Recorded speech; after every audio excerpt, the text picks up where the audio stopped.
বিসমিল্লাহির রহমানির রহিম আলহামদুলিল্লাহি রাব্বিল আলামিন ওয়াসসালাতু ওয়াসসালামু আলা আশরাফিল আমবিয়া ওয়াল মুরসালিন নবিয়িনা মুহাম্মদ ওয়া আলা আলিহি ওয়া আসহাবিহি আজমাইন আম্মা বাদ। সম্মানিত ভাই, আপনি যে প্রশ্ন করেছেন রাসূলুল্লাহ সাল্লাল্লাহু আলাইহি ওয়াসাল্লামের হাজির নাজিরের ব্যাপারে, আপনি যে দলিলটি আপনাকে যে দিয়েছে কোরআনের সূরা আহজাবের 35 নম্বর না, সেটা 45 নম্বর আয়াত। সেটা 45 নম্বর আয়াতে আল্লাহ তাআলা বলেছেন, ইয়া আইয়ুহান নাবিয়্যু ইন্না আরসালনাকা শাহিদান ওয়া মুবাশশিরান ওয়া নাযীরা। এই যে এই শাহিদের অর্থ যে রাসূলুল্লাহ সবখানে হাজির নাজির, এটা শিরকি আকীদা। কারণ রাসূলুল্লাহ সাল্লাল্লাহু আলাইহি ওয়াসাল্লামকে আল্লাহ রাব্বুল আলামিন জানিয়েছেন এই হিসাবে, এবং উনি জান্নাত এবং জাহান্নামের সুসংবাদ দেওয়া এবং জান্নাত উনি দেখে আসছেন।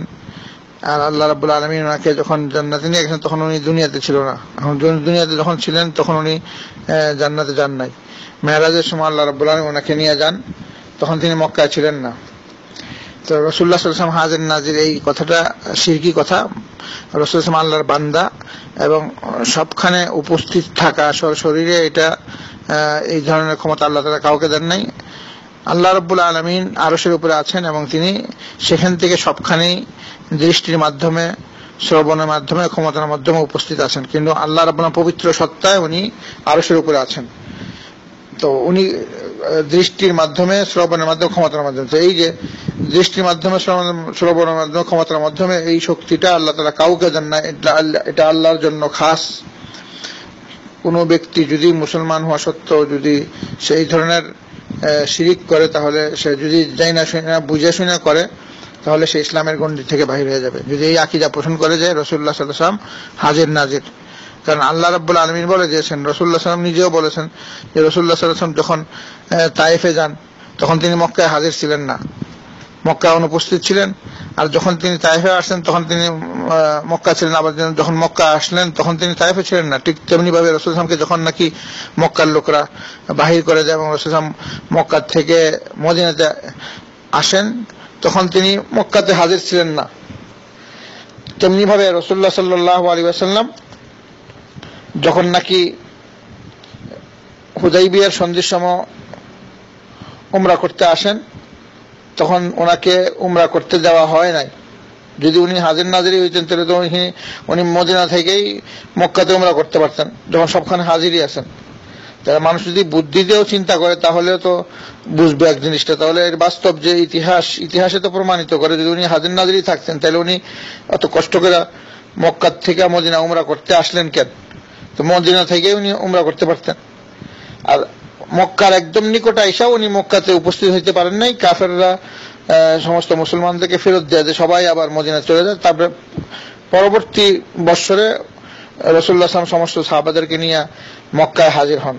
যখন তিনি মক্কায় হাজির, তখন মদিনায় উনি ছিলেন না, সাহাবারাও ছিলেন না।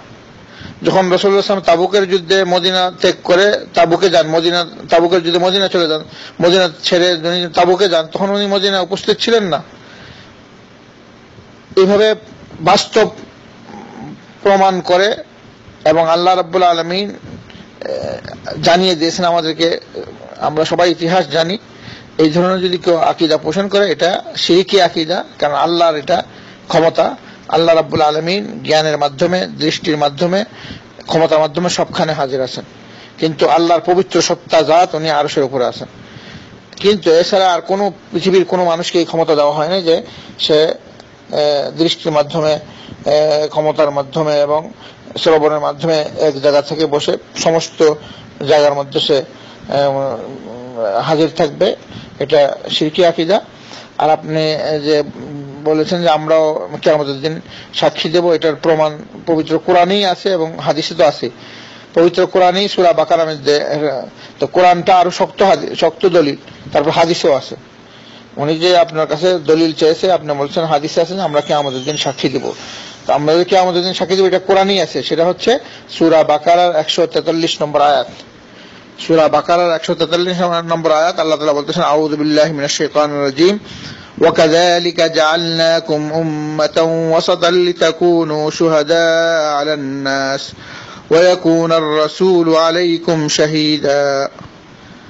আমরা মানুষের এই উম্মত কিয়ামতের দিন সমস্ত নবী রাসূলদের ব্যাপারে সাক্ষী দিবে, আর আমাদের সাক্ষী রাসূল সাল্লাল্লাহু আলাইহি ওয়াসাল্লাম দিবেন। তো এইটার যে আমরা যে সাক্ষী দেবো, এটা তো এই পবিত্র কোরআনের সূরা বাকারার 143 নম্বর আয়াত সরাসরি দলিল যে আমরা কিয়ামতের সাক্ষী দেবো। তারপরে যদি হাদিস চায় তো সেই হাদিসেও আছে, বুখারী এবং ফাথুল বারী 6 নম্বর খণ্ডের 487 নম্বর হাদিসে রয়ে গেছে, এবং সেখানে ফাথুল বারীর 3339 নম্বর হাদিসে সেটা আল্লাহ রাব্বুল আলামিন উল্লেখ করেছেন। এবং এই যে সূরা আহজাবের 45 নম্বর আয়াত, এইটার ব্যাখ্যার মধ্যেও এই কথাই আসছে। এইখানেও রাসূল সাল্লাল্লাহু আলাইহি ওয়াসাল্লামের এই কথা যে রাসূল সাল্লাল্লাহু আলাইহি ওয়াসাল্লাম কিয়ামতের দিন সাক্ষী দিবেন, আমরা উম্মতরা সাক্ষী দেব। এইটার তো এই আয়াতটা সরাসরি নিজেই দলিল রাসূল সাল্লাল্লাহু আলাইহি ওয়াসাল্লাম উম্মতের ব্যাপারে, রাসূল সাল্লাল্লাহু আলাইহি ওয়াসাল্লামের ব্যাপারে। এবং আমরা যে সূরা বাকারার 143 নম্বর আয়াত বললাম, কাযালিকা জাআলনাকুম উম্মাতান ওয়াসাতাল লিতাকুনু শুহাদা আলান নাস ওয়া ইয়াকুনার রাসূলু আলাইকুম শাহীদা, এই আয়াতের ব্যাখ্যার মধ্যেও সেই সমস্ত হাদিসগুলো উল্লেখ করা হয়েছে। এবং সরাসরি হাদিস সেটা আমরা বললাম, হাদিস নম্বর হচ্ছে 427 6 খণ্ড এবং ওই 3339 নম্বর ফাথুল বারীর হাদিস। এবং আরো অনেক হাদিস রয়েছে, অজস্র হাদিস, কিন্তু কোরআনটাই আমাদের সবচেয়ে বড় দলিল এবং কোরআনের ব্যাখ্যার মধ্যে এই সমস্ত হাদিসগুলো উল্লেখ করা আছে। তো আপনি সরাসরি এই সূরা বাকারার 143 নম্বর আয়াত তাকে খুলে ইবনে কাসির থেকে ব্যাখ্যা সহ হাদিসগুলো সরাসরি দেখাইতে পারেন, তারা নিজেরাই দেখে নিবে। কিন্তু আমাদেরকে জানতে হবে যে এই আকীদা যদি কেউ পোষণ করে তাহলে সে ইসলামের গণ্ডি থেকে বাহির হয়ে যাবে, কারণ এটা শিরকি আকীদা। কারণ আল্লাহ রাব্বুল আলামিনের যে সমস্ত গুণগুলা রয়েছে এইগুলো যদি অন্য কাউকে দেওয়া হয় এটার নামে শিরক। অর্থাৎ আল্লাহ রাব্বুল আলামিন গায়বের খবর জানেন, এখন যদি বলে যে রাসূল সাল্লাল্লাহু আলাইহি ওয়াসাল্লাম গায়বের খবর জানেন তাহলে এটা শিরক হয়ে গেল। আল্লাহ রাব্বুল আলামিন সবকিছু শুনেন, সব পৃথিবীর সবকিছু শুনেন, সবখানে উনি হাজির, জ্ঞান দ্বারা, ইলম দ্বারা, দৃষ্টিদার। যদি কেউ বলে যে রাসূলুল্লাহ সাল্লাল্লাহু আলাইহি ওয়াসাল্লাম সব জায়গায় হাজির না, সবকিছু শুনেন, এটা মিথ্যা কথা, বাস্তবের বিপরীত কথা, এবং এটা কখনো হয় না, এটা মিথ্যা দাবি। কারণ রাসূলুল্লাহ সাল্লাল্লাহু আলাইহি ওয়াসাল্লাম যদি এরকম সবখানে হাজির নাজির থাকতেন এবং সবকিছু শুনতেন তো অনেক বিপদ আপদ থেকে উনি রক্ষা পেয়ে যেতেন, অনেক কিছু জানতেন। অনেক সময় কাফেররা অনেক ধরনের চক্রান্ত করেছে, যদি জানতেন উনি এই ধরনের। তো রাসূলুল্লাহ সাল্লাল্লাহু আলাইহি ওয়াসাল্লাম যখন নাকি বনী নযিরে যান, এখন উনি দেওয়ালের নিচে বসেছিলেন, তখন ইহুদিরা চিন্তা করলো ওনাকে পাথর মেরে ফেলবেন। উনি বসেছিলেন, উনি জানতেন না। তো জিবরীল আলাইহিস সালাম ওনাকে জানাইলেন, তারপর উনি তাড়াতাড়ি এখান থেকে সরে গেলেন। আল্লাহর পক্ষ থেকে যখন ওনাকে জানায় দেওয়া হয় তখন উনি জানেন, কিন্তু এর পূর্বে উনি জানতেন না। ওনাকে খয়বরের যুদ্ধে এক মহিলা বিষ খাওয়ায় দেন, তো বিষটা একদম সামনে মাংসের মধ্যে বিষ, এরপরে উনি খেয়ে ফেললেন। তারপরে মাংসটা আল্লাহর মুজিজা, মাংসটা বলে দিল যে আমার মধ্যে বিষ রয়েছে। এই বিষের ক্রিয়া উনি কষ্ট পান, উনি নিজে মৃত্যুর সময় বলেন ওই বিষ ক্রিয়া ওনার মাথা ব্যথা করে এবং এই অসুস্থ হয়ে যান এবং মারা যান। এইভাবে রাসূলুল্লাহ সাল্লাল্লাহু আলাইহি ওয়াসাল্লাম গায়বী খবর জানতেন না। যদি এই গায়বী খবর আল্লাহ একমাত্র আল্লাহ রাব্বুল আলামিন জানেন, সেটা আল্লাহ তাআলা সূরা নামলের 65 নম্বর আয়াতে বলতেছেন, আল্লাহ রাব্বুল আলামিন বলতেছেন, হে নবী আপনি সারা দুনিয়ার মানুষকে বলে দেন, কুল লা ইয়ালামু মান ফিস সামাওয়াতি ওয়াল আরদিল গায়বা ইল্লাল্লাহ, যে আসমান ও জমিনের মধ্যে আল্লাহ ছাড়া কেউ গায়বী খবর জানেন না। এটা রাসূল সাল্লাল্লাহু আলাইহি ওয়াসাল্লাম আল্লাহ শিখাইছেন। আল্লাহ রাব্বুল আলামিন সর্বশক্তিমান।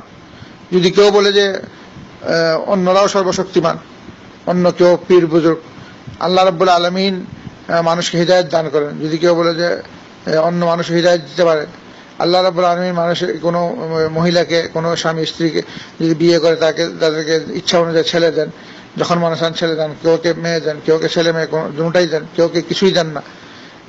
এখন যদি কেউ বাচ্চা নেওয়ার জন্য কোনো পীরের কাছে যাবো যে হ্যাঁ দিতে পারে, তাহলে এটা শিরিক। কারণ বাচ্চা দেওয়ার মালিক, ছেলে দেওয়ার অথবা মেয়ে, এটা আল্লাহর ইচ্ছা অনুযায়ী হয়ে থাকে।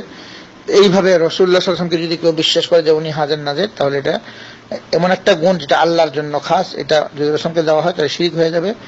তো কাজেই এই ব্যাপারে সাবধান থাকতে হবে, এবং যারা এই ধরনের কথা বলে তাদেরকে এই পবিত্র কোরআনের দলিল দিয়ে বুঝিয়ে দিতে হবে। এবং সাক্ষী থাকলেই যে মানুষ উপস্থিত হবে এই কথাটা ভুল। আপনি সুন্দর কথা বলেছেন যে আমরাও সাক্ষী দিব, আমরা তো হাজির নাজির না, এবং এটার দলিল এই সূরা বাকারার 143 নম্বর আয়াত, সরাসরি কোরআনটা দলিল রয়েছে এবং হাদিসের দলিল রয়েছে। আলহামদুলিল্লাহ, আমরা দোয়া করি আল্লাহ রাব্বুল আলামিন আমাদের সবাইকে সঠিক বিধান, সঠিক জিনিস বোঝার তৌফিক দান করুক, এবং সকল ধরনের শিরিক বেদাত থেকে আমাদেরকে আল্লাহ রাব্বুল আলামিন হেফাজত করুক। কারণ শিরিক মানুষের সমস্ত আমলগুলা নষ্ট করে দেয়, আর বিদআত মানুষের সমস্ত আমলগুলা কবুল হয় না। যে বিদআত কাজ করবে সেটা পথভ্রষ্টতা এবং সকল বিদআত মানুষকে জাহান্নামে নিক্ষেপ করবে। তো আল্লাহ রাব্বুল আলামিন আমাদের সবাইকে সকল ধরনের শিরিক কর্মকাণ্ড, শিরিক আকীদা, শিরিকি কথাবার্তা, শিরিকি বিশ্বাস এবং বেদাতি আমল, এই ধরনের সকল জিনিস থেকে যেন আল্লাহ আমাদের সবাইকে মৃত্যু পর্যন্ত হেফাজতে রাখেন এবং সবাইকে সঠিক আকীদা এবং কোরআন ও হাদিসের সহিহ আমল করার তৌফিক দান করেন। আমিন। ওয়া আখিরু দাওয়ানা আলহামদুলিল্লাহি রাব্বিল আলামিন। ওয়া সাল্লাল্লাহু আলা নবিয়িনা মুহাম্মদ ওয়া আলা আলিহি ওয়া আসহাবিহি আজমাইন বিরহমাতিকা ইয়া আরহামার রাহিমিন।